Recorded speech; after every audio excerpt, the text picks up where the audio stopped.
Hi, thank you for viewing this demo. For the next few minutes, we're going to see an overview of Project Docs and how that can be used effectively for transitioning to electronic plan review. Now, Project Docs is an entirely web-based system, so all it requires is an internet connection and a browser. We do recommend that you use Internet Explorer as a browser. However, Firefox, Chrome, and Safari are also supported browsers. Now, with Project Docs, it requires an email address as an ID. And that is your login that will be used to get into the system, as well as notifications that may be sent to you by email for any of your tasks or notices that come from the system. It's also a little bit easier on system administrators in that passwords are self-administered. If you forget a password, you can do so. You can reset your own password by clicking on the Forgot Your Password link, which will ask you to respond to the security question that you set up when you initially create your profile. And if that answer is correct, the system will actually send you a new temporary password that will allow you as the user to go in and log in, update your permanent password, and be on your way without having to ever contact IT or someone else in the organization. In addition, here on the home screen or on the login screen, you can see a link to install the Project Docs components. So using ActiveX or using Internet Explorer, we do have an ActiveX component that would be installed that will allow you to view drawings in very rich detail and have a great number of tools that will allow you to work with those drawings. And you'll see more of that here a little bit later in the demo. Okay, to log in, again, I'm going to put in my email address and my password. And that's going to take me to the main project screen. So here in Project Docs, you'll see the screen is laid out to give you a list of all of the different projects that you might have access to. Project Docs is very detailed in terms of permissions, and therefore I would only have access to those things that I should have access to. So if there are different parts of the jurisdiction that are using it for different types of permits, and I only participate in one of those, I would only see those specific types of permits that I review. You'll notice here on the main project screen that I have a number of buttons. Back and forward are like typical web browser buttons. Send you back one screen or forward one screen. This applications can be named projects, can be named home. We have a facility that allows you to rename buttons to those names that you're familiar with. In this case, it happens to be applications for this jurisdiction.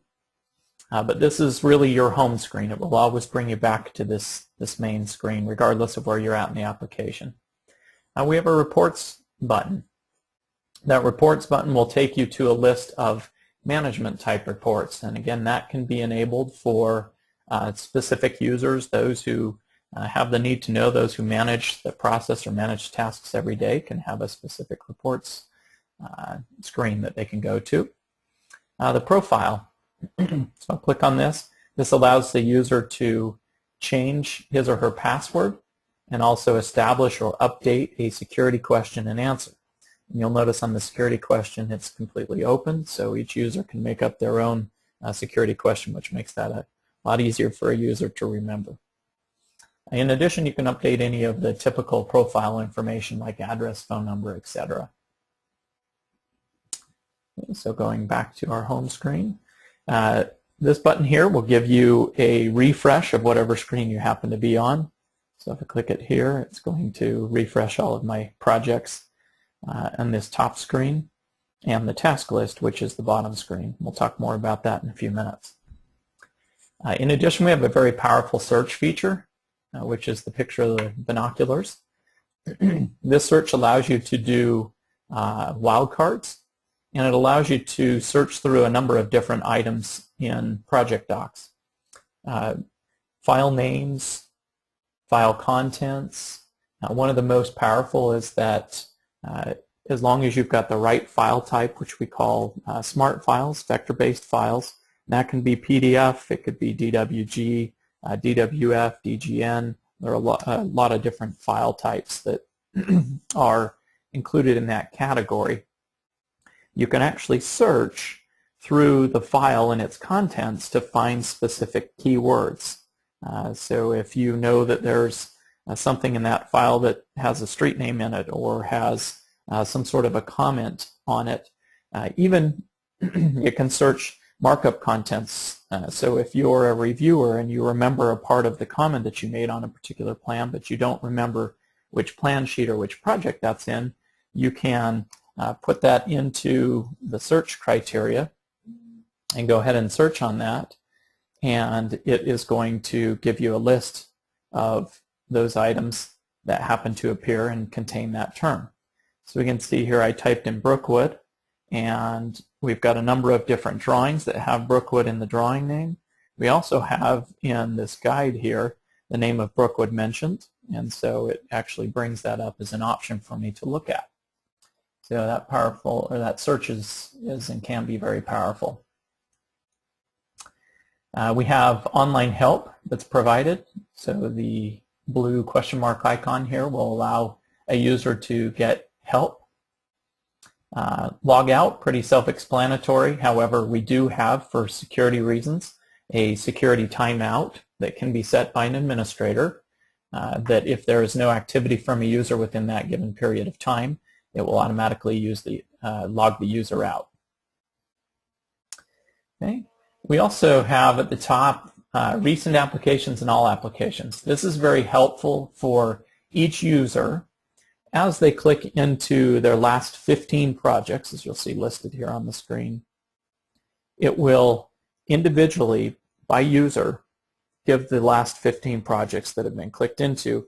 As you can imagine, as these build up, so you've got hundreds or even thousands that you might have access to, but you're really focused on the last number that you're working on.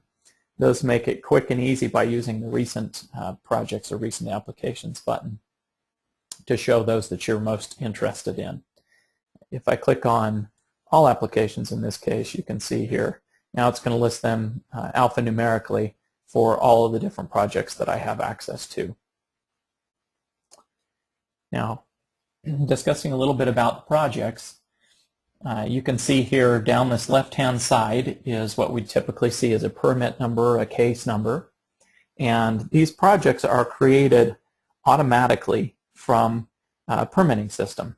They can also be created manually as well if you're not currently using a permitting system, but more frequently they're created by the permitting system, and we have integrations for many of the permitting systems that are out there, and developing more all the time.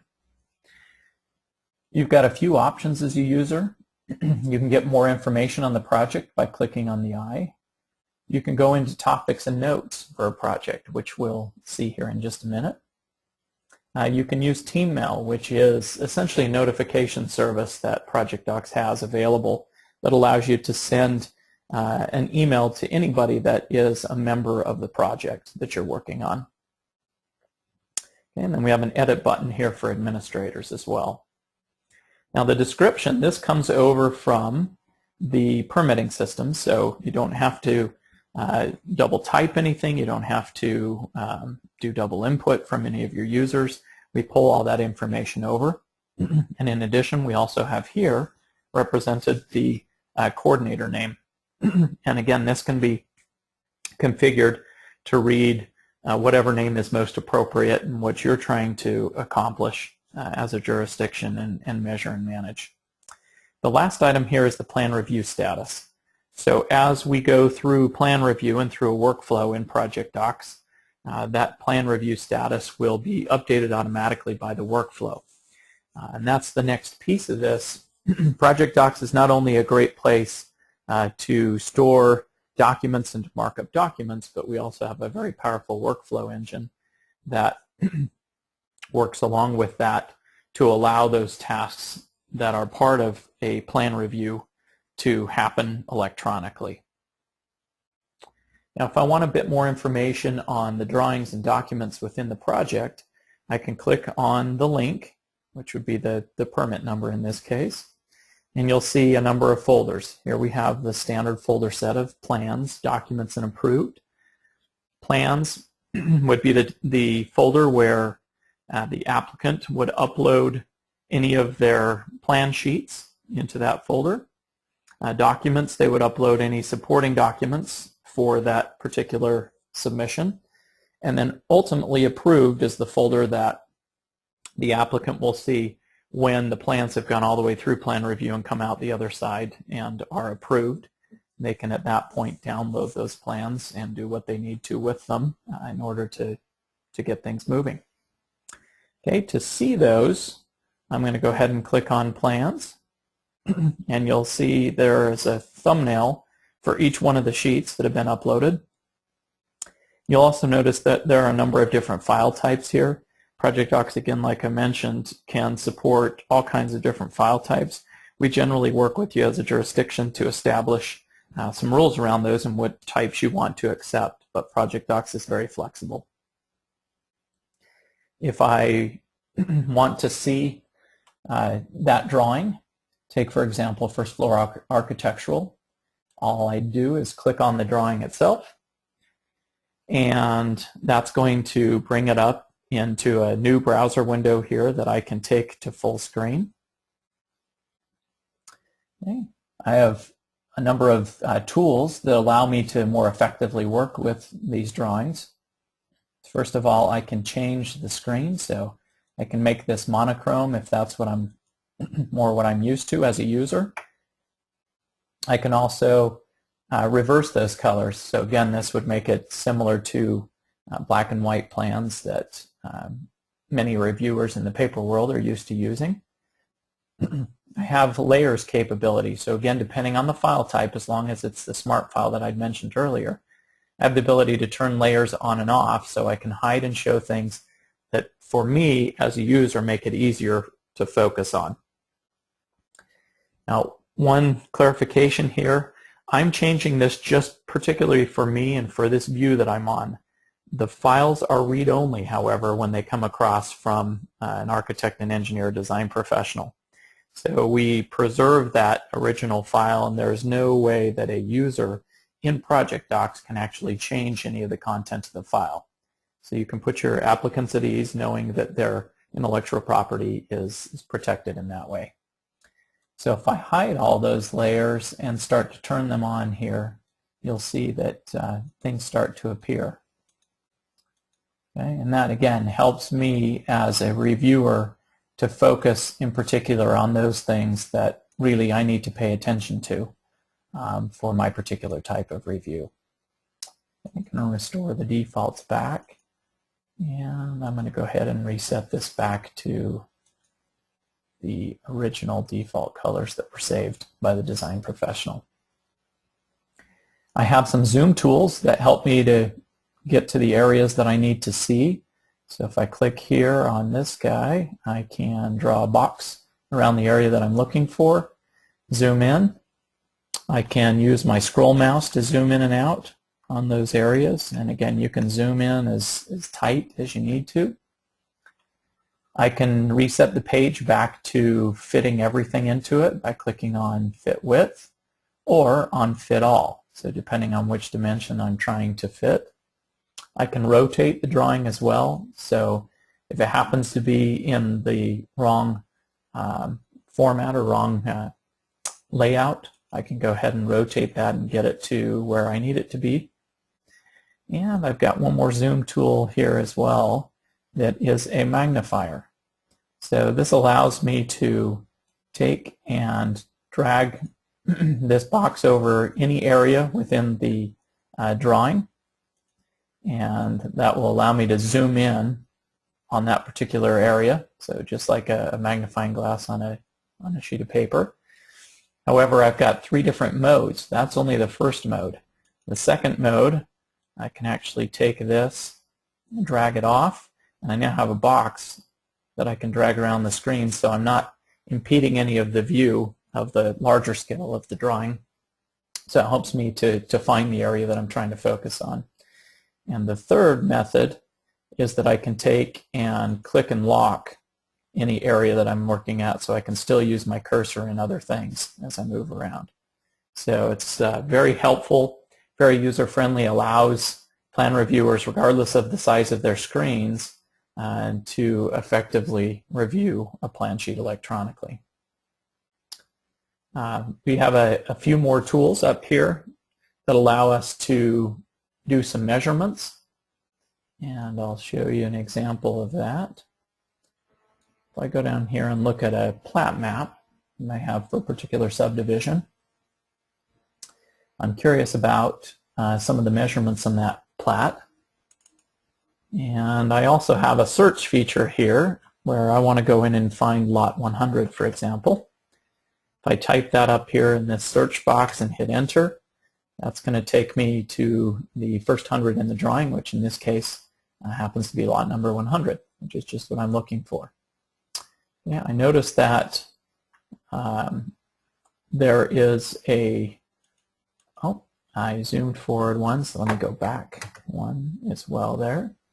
Okay, I noticed that within the drawing, the architect has indicated some measurements here of how the lot should lay out, and I want to measure and make sure that those seem to be accurate to the scale.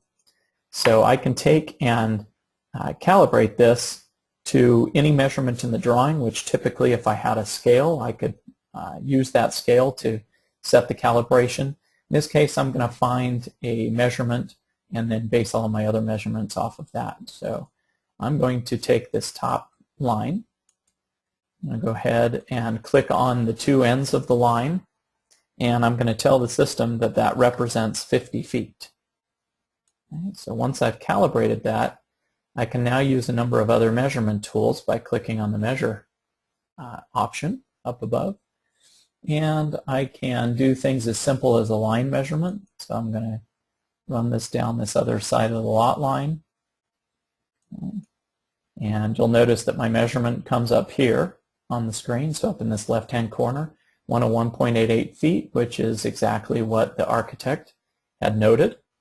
I also have other features like measuring the number of count, so I can click through things and show how many items, for example, fire sprinklers or something else that might need to be counted. And I have the ability to measure area as well. So if I take my measure polygon and I wanted to find out how many square feet this lot had in it, I see that the architect has indicated 5,110 square feet, and through my measurements here, I see that up here I've got an area of 5,107.73 square feet. So we've got very close square footage there. Okay, so we've got a number of measurement tools like I've mentioned, and in addition we have a number of tools that help you to annotate or to mark up a plan. I'm going to go to another plan sheet here,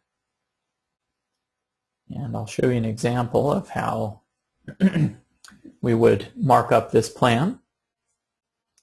Now this is a building, the first floor of a building, and I've got a few items that I wanted to look at, one of which in particular here for ADA compliance rules is that in looking at this restroom, I see an issue with wheelchair clearance here for the wall. Okay, so I need to make an annotation or a markup here to indicate that we've got an issue that needs to be addressed.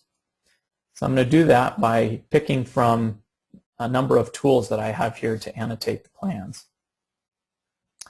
I like a cloud, so it helps the user to focus in on that specific area. And we also use what's called a change mark. It looks like a little post-it note in terms of the icon. This allows me to put in a subject. It's So I might say, for example, ADA compliance issue. And then from that subject, I want to now type out the details of what I believe needs to be fixed. So ADA requires 48 inches clearance for wheelchair. Okay, I'm going to click on OK, and you'll notice that the text that I'm putting in here doesn't obscure the plan. It doesn't read across it. You don't have to cross-reference anything by putting in numbers and then putting your plan comments into external sheets and have to reference those, and the applicant having to reference those. It stores that text in a nice little format over here in this side pane. So you can see here I've typed in ADA compliance issue and then the details of what that issue is that the applicant must address. Yeah, I'm going to continue on, and I had noted a couple of other issues, and we're going to save that off.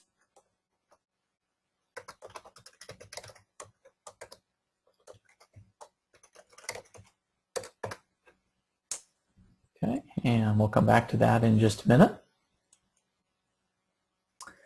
Okay, so again, I had mentioned that a powerful feature of ProjectDocs is the ability to integrate a workflow into your document management and your markup capability. So part of the workflow is that those notifications are automatically sent by email. However, the participants, so an applicant, any of your plan reviewers, your review coordinators or permit clerks, all come into ProjectDocs and use it in very similar ways. Obviously, each has their own individual permissions that allow them to do different things, but it's nice because the format and the experience is the same. So it's easy when you're talking to your customers to walk them through anything. If they have questions, you can look at the same things at the same time. Now, part of this is that after the invitation has initially been sent to the applicant to upload the drawings and documents, which we saw here before in the folders, it now comes back for pre-screening. And again, this is our standard best-in-class workflow that we deliver as part of ProjectDocs.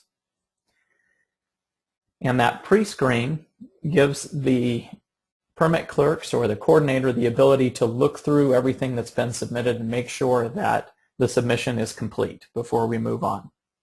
Once that submission is complete, we then move into review, and you have the ability to select the different review groups that will be part of a review, and those reviews are then again sent out as a task in ProjectDocs.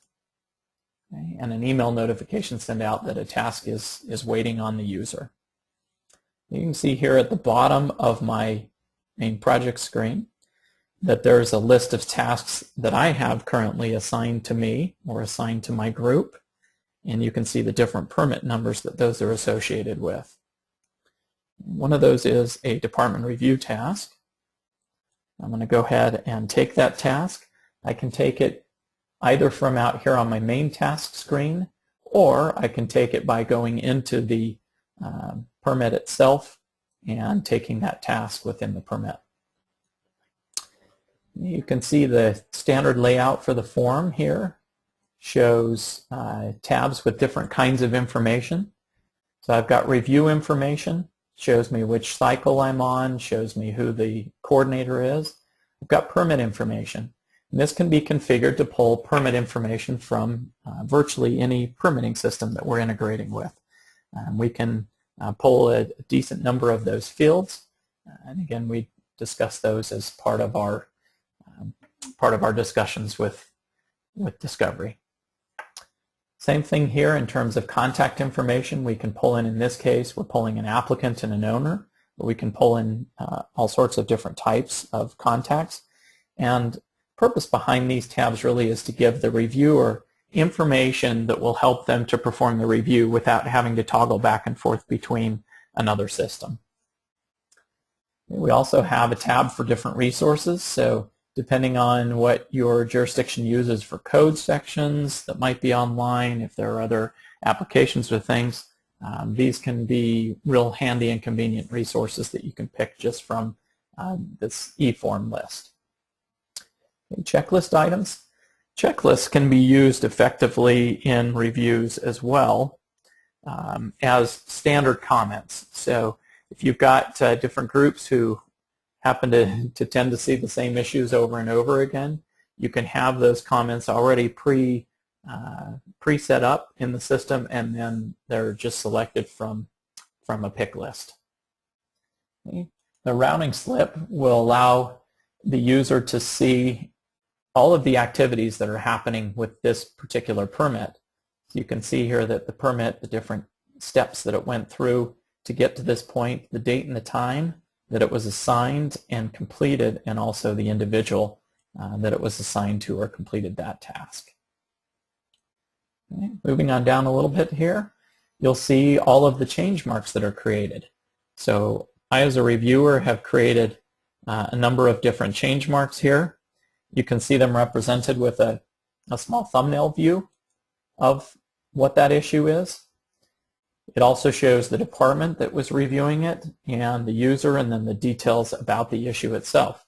So this is a very handy and convenient way for me as a reviewer to look at the items regardless of which sheet I mark them up on. As well, this is the same view that's going to go back to the applicant, in which they are going to put in their response into this column over here. So it makes it a very effective way to communicate about a particular issue and get that issue to the point where it can be resolved. And that's the far left column here. Gives the reviewer the ability to update this once they've seen the response and mark it as resolved or send it back for yet another review cycle. In addition, we can select configurable review statuses. So we will work again with the jurisdiction as part of our discovery process to identify what those review statuses should be. Here's an example of some statuses that this particular jurisdiction uses. Okay. Once I select that review status, I would go ahead and complete the review. Again, I picked a number of different checklist items. I have marked up the plans, and now I'm ready to go ahead and complete my review. Okay, so that's a little bit on the workflow and how that review takes place. In addition, once all the reviews are completed, it can then go back to a coordinator who will have the ability for some additional oversight if we need to make sure that comments don't conflict or that language is appropriate for what's going back to the applicant. That can be done. And eventually we get to the point where plans are complete and they're approved. And at that point, they can be stamped. Let me show you an example of one that's been stamped.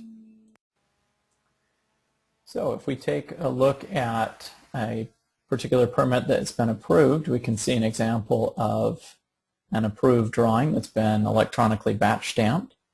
So this gives you the ability to make sure that the plans that are coming out and going on to the job sites or going on for further approvals in different areas, that those have been through the process and properly approved.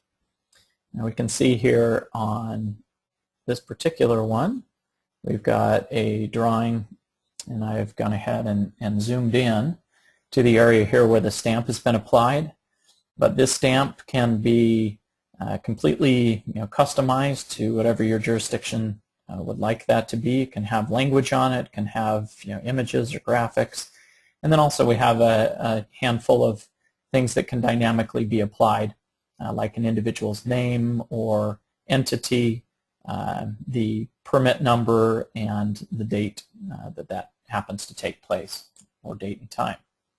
So it makes that very user-friendly. Again, it's easy to apply, and you can batch stamp large numbers of drawings at the same time, so it's much easier to use than the old traditional stamping of the paper process. And at that point, we then notify the applicant that those plans are ready, that they've been approved, and that becomes then the final piece that you can see here as I go back to my home screen. You can see that this one shows an approved plan review status. There are a number of different reports that come as part of the standard package with Project Docs as well. So if I go into any given permit and click on the Reports tab, that's going to bring up a list of those standard reports that are part of this particular project. So one of the most heavily used and great information to have is this current project workflow routing slip. And that's going to show me, just like we saw in the e-form a little bit ago, it's going to show me everything that's happened with this permit as it's gone through the review process. So I can see the date and time stamp for each of those things. I can see who's reviewed it. I can see if there were any corrections needed.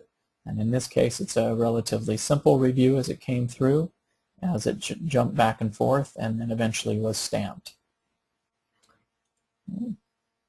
In addition, with Project Docs, like I mentioned before, there are a lot of security items that we can put in place with those.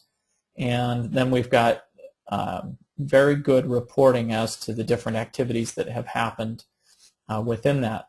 So if I click back into, for example, one of these drawing sheets, if I look at the history of the drawing sheet, I can see that it was uploaded. I can see it was viewed by this individual at these different times. Let's see if I look at the other one here.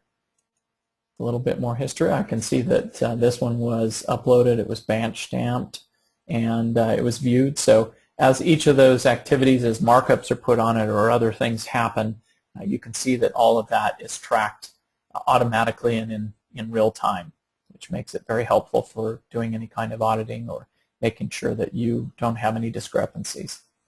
One other item that I'll mention as well as part of the process is that you've got notes. So what we call topics and notes. You can add those as part of the project. So we'll pick a category here of FYI. And I can put in a subject and a description.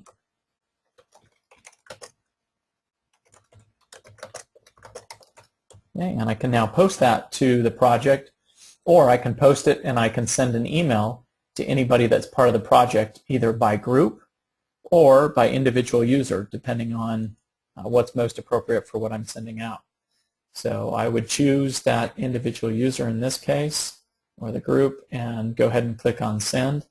And that's now again going to store that message as part of the project and also send an email notification with that note in it. So if I now look back in notes here, you can see that this was the note that had just been put into the project. And now others can respond to those notes within the project as well. So we keep that that collaboration and that online conversation in the project, which makes it very helpful, again, for going back and looking at history. One last item that I'd like to show you is really a lot of the power of Project Docs in doing the review electronically in Project Docs. Let's say, for example, my plan had gone through an initial review cycle and had not been approved and required some corrections. So if we go back to the original plan set that we were looking at, and we looked at the drawing that had been marked up. Okay, here, our Plan Layout 1 drawing. Once the applicant is ready with those corrections, he or she can then upload that plan back into the same folder with the same file name. Okay, that allows Project Docs to be able to version those files. So I'll show you an example here of uploading that. So we've got our version 2 of the same drawing. And I go ahead and upload that now. And we can see as it's uploaded, the applicant would see that, yes, this is a candidate for versioning because it's in blue. And you'll now notice that as this refreshed, it shows me a V2 for that particular drawing.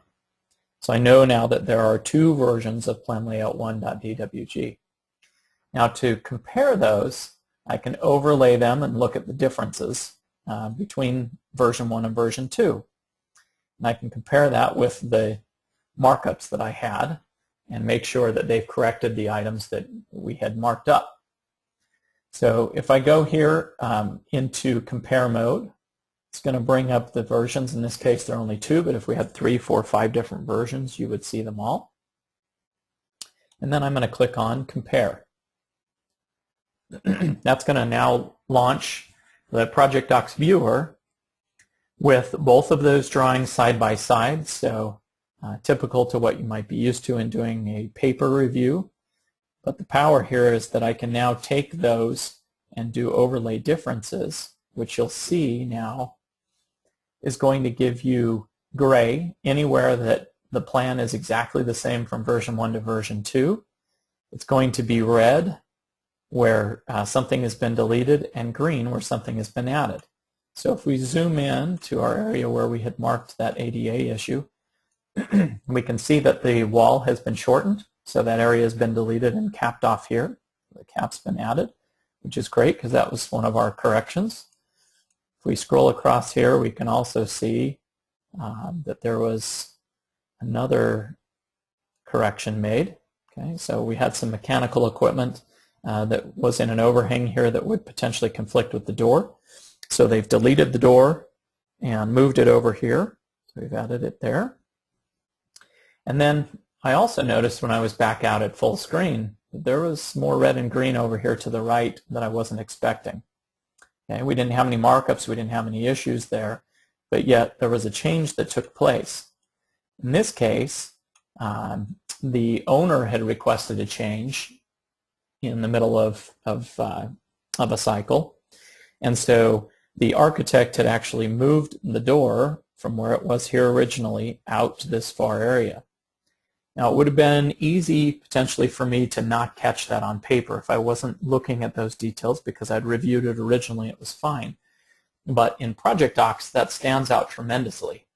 That we've got that red and the green there. It's an issue that grabs my eye. If I'm a fire reviewer, for example, which is what I was in that last sample that I showed you when we were looking at the E-form, I'd look at this and I could use some of my measurements to draw a line. And in this case, notice that the egress distance, now that they moved the doorway out, no longer is compliant with code that I'm reviewing. And so they've got to make a change, and this is going to go back. Now, if I missed that, you can imagine what that may have potentially cost both the architect, the owner, the city in confusion and in obvious dollars for changes that may have had to take place after an inspection rather than during the plan review portion of the project. Okay, so very powerful to be able to overlay those drawings. You can also overlay drawings that are related to each other. So if you had an electrical version of the drawing and a plumbing version, you could lay those on the top of each other to help you get a feel. Structural beams, all those kinds of things. So it's very flexible and allows you to be much more efficient with your reviews, especially of versions, for cycles 2+. Okay, so that is a quick overview of Project Docs. Hopefully you've got a better understanding now of all the different features, things that can be provided by using Project Docs for electronic plan review.